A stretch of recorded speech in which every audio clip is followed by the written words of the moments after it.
My name is James Franco, and I'm just an ordinary office worker.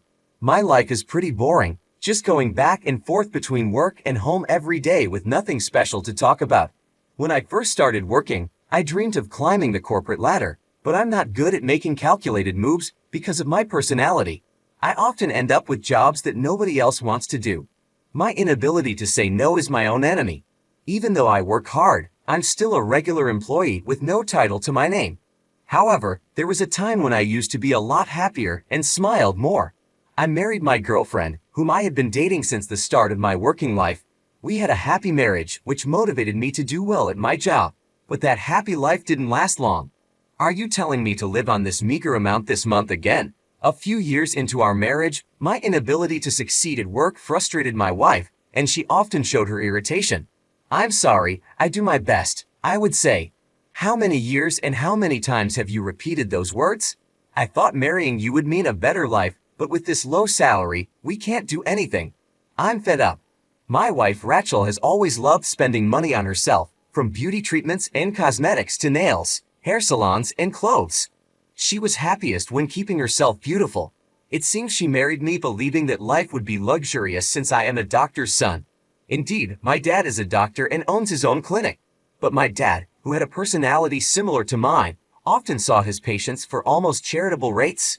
He often provided care without profit for patients who were hesitant to seek treatment due to financial constraints.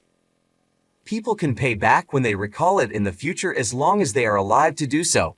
Money can't be made if you're not alive, my dad used to say. Because of this, despite being a doctor's family, we never lived a wealthy life. Of course, as a child, I never felt unhappy or questioned our way of living. I'm still proud of my dad to this day. However, Rachel decided to marry me because she thought being a doctor's son meant wealth, without knowing the real story. So our life turned out very different from what she had planned. A few years later, Rachel said, "I've had enough. If this is all we can do, there's no point in being with you. Let's get a divorce." A divorce? Hold on, please, I pleaded. How many years do you think I've waited? I age just as much as you do. I need to redo my life while I still can. I definitely don't want to be a low-income wife like you for the rest of my life. With those harsh words, Rachel left, leaving only the divorce papers behind. I was mad at myself for not realizing Rachel's true nature and for not being able to prove her wrong with my job performance. 6 years have passed since then. I threw myself into work to heal the emotional wounds, but being not savvy, I still couldn't achieve outstanding performance at work, remaining a regular employee. If this continues, what Rachel said would turn out to be true. I feel utterly miserable. During that time, an envelope arrived in my mailbox. It was from Rachel. What does she want now? I wondered. Inside the letter from my ex-wife, who I hadn't heard from in a long time, was a wedding invitation. It seems Rachel is remarrying someone else. Why would my ex-wife send me an invitation? I thought. As I looked at the postcard, puzzled, I noticed a familiar chapel name written on it. This place, isn't it a super luxurious hotel? Knowing Rachel, she must have chosen a rich man to be her partner this time as well.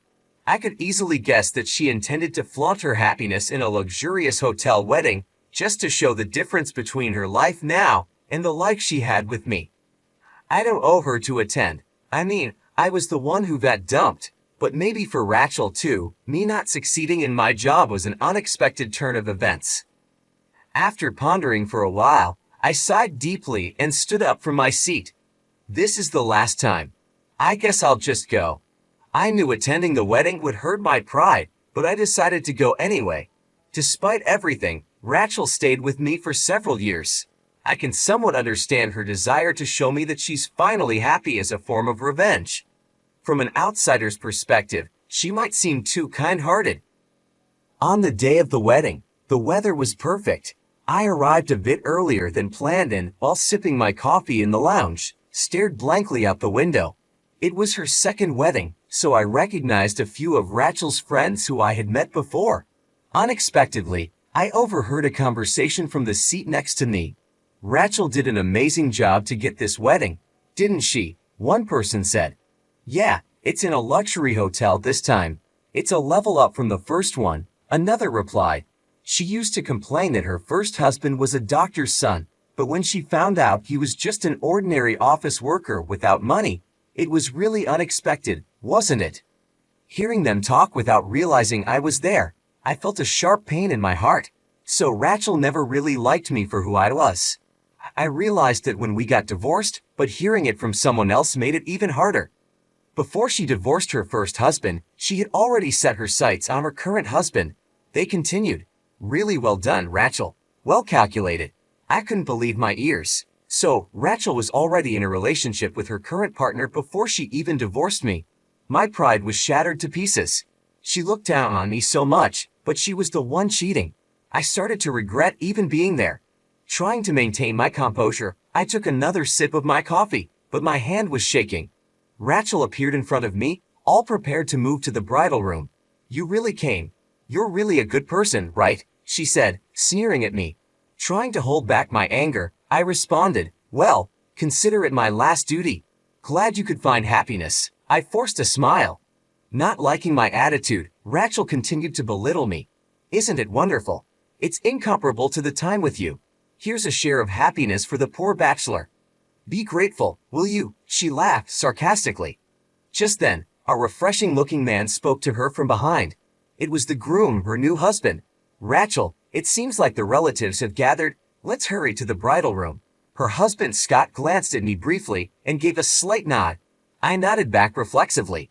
Perhaps the groom didn't know Rachel had invited her ex-husband to the wedding. There's still some time before the ceremony, so please make yourself comfortable, Scott said with a pleasant smile as they were about to pass by me. At that moment, an older man following the groom spoke to me. Excuse me for asking, but may I have your name?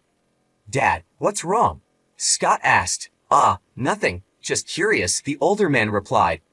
Feeling uneasy under the groom's dad's serious gaze, I responded, my name is James Franco. Franco, is your father a doctor by any chance? The groom's dad suddenly seemed frantic. Staggering a bit under his intense presence, I nodded. Immediately, the color drained from his face, and he raised his voice. Scott, the wedding is off right now. What? What are you talking about, Dad? Scott exclaimed. Caught off guard by this unexpected turn of events, I hurriedly stood up from my seat. No, I didn't do anything, I said, still in a state of panic. The groom's dad began to prostrate himself at my feet. People around the venue started to murmur and stir. Dad, what are you doing? No, really, what? Scott urged his dad to lift his head, but he stayed bowed down, pressing his forehead to the floor. I was completely lost and had no idea what was going on. Rachel, caught in this embarrassing situation, turned red with anger and started to lash out. Can we just talk about this? Lift your head, please, I said, trying to calm the situation. I persuaded the groom's dad to lift his head, and he began to plead for forgiveness, tears in his eyes. I'm begging for your forgiveness. I've been unfaithful to Dr. Franco, he said. It seemed that the groom's dad, Gary, had some past connection with my dad. To understand the truth, I listened intently to Gary's words as he began to speak hesitantly. Gary was a fellow doctor like my dad. The story dates back to my early childhood when Gary was still a trainee doctor at the hospital where my dad had just started his own medical practice. My dad was known for his skills at a well-known university hospital. Gary, who was a student at the Associated Medical School, looked up to him. He volunteered to train at my dad's hospital and learn various techniques. One day, Gary's wife gave birth, but the baby was found to have a serious heart defect.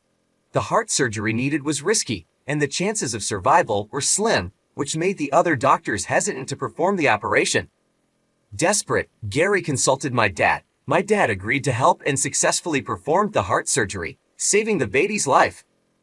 However, the medical expenses for the baby's condition were very high. Gary, being a trainee doctor at the time, couldn't afford to pay it all at once. With tears streaming down his face, he bowed deeply and asked my dad if he could repay the amount in installments. My dad just laughed and shook his head. Someday, when you become a great doctor and have the time to remember me, come back and repay me then. I guarantee you'll definitely become a great doctor, he said, to keep Gary from feeling too pressured. Sometime after, Gary was sent abroad to study medicine and didn't return to the States for several years. Despite this, he never forgot his promise to my dad and continued to save money for the repayment. However, by the time he came back to the States, my dad's hospital was no longer there. The contact information had changed, and they had lost touch. Not being able to repay the money had always weighed heavily on his heart, and he had lived all those years without being able to do anything about it. Today, he happened to see me at the hotel and was shocked. He said I looked just like my dad used to. "I'm truly sorry. Please, I'm begging you, let me meet your dad in person and apologize to him," he said, feeling Gary's intense emotions. I responded calmly, "That sounds just like my dad, but he passed away 5 years ago from cancer." Hearing the news, Gary stood there in a daze. "No way," he whispered, shocked. "Yes," I said softly, "he passed away just like that. Until then, he had been moving from one clinic to another. He was a wonderful doctor, always considering his patients until the very end."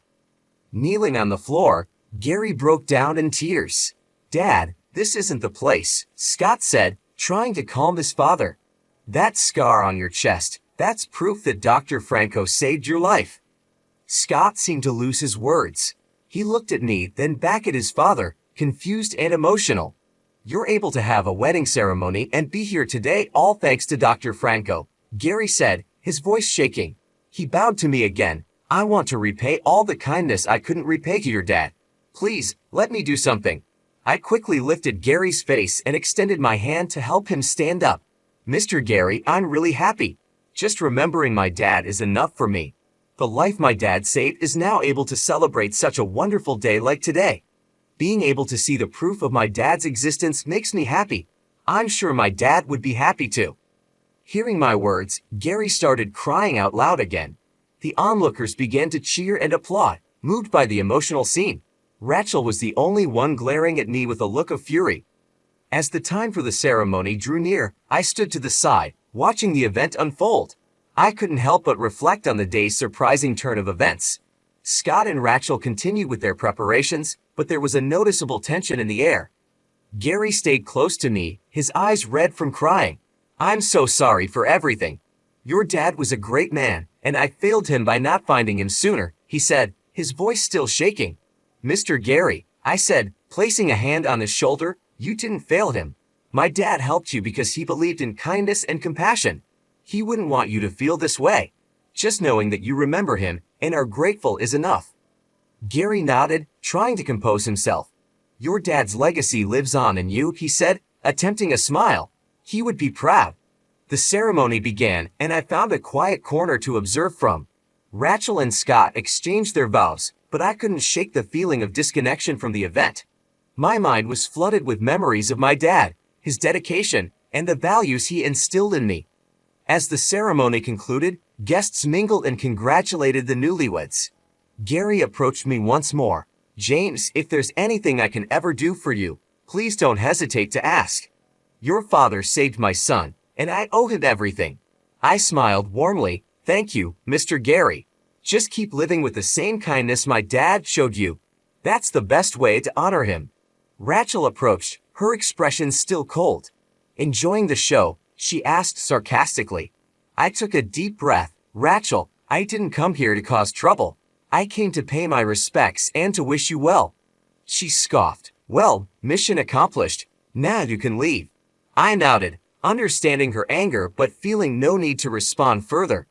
As I turned to go, Scott stepped forward, extending his hand. "Thank you for coming, James. It means a lot." I shook his hand. "I wish you both the best. Take care of each other." Walking away from the venue, I felt a mix of emotions. The day had brought closure to some old wounds and opened my eyes to the enduring impact of my dad's kindness. It wasn't the outcome I expected, but it was a powerful reminder of the values that truly matter. I had an unexpected experience that changed my wounded heart into feelings of pride and happiness. Afterwards, Gary insisted on repaying the medical expenses and the kindness my dad had shown. He gave me a substantial amount of money that he had saved for my dad. Additionally, Gary's hospital started doing business with my company. This significantly boosted my performance at work, and I finally got promoted. The kindness and compassion my dad had shown came back to me in a wonderful way. I cherished this happiness while remembering the serious look in my dad's eyes when he was working. My dad's dedication to helping others had a lasting impact on me and on those he helped. His legacy was not only in the lives he saved but also in the values he instilled in me. As for Rachel, her second marriage didn't turn out as she had hoped. Her husband eventually found out that she had dated me before our divorce, and that her motivations for both her previous and current marriages were driven by money. Over time, he grew tired of her behavior, and this led to another divorce. I heard about it through the grapevine. It was a reminder that what goes around comes around. Living by my dad's example, I believe that even if something doesn't benefit me directly, it can still bring happiness to someone else.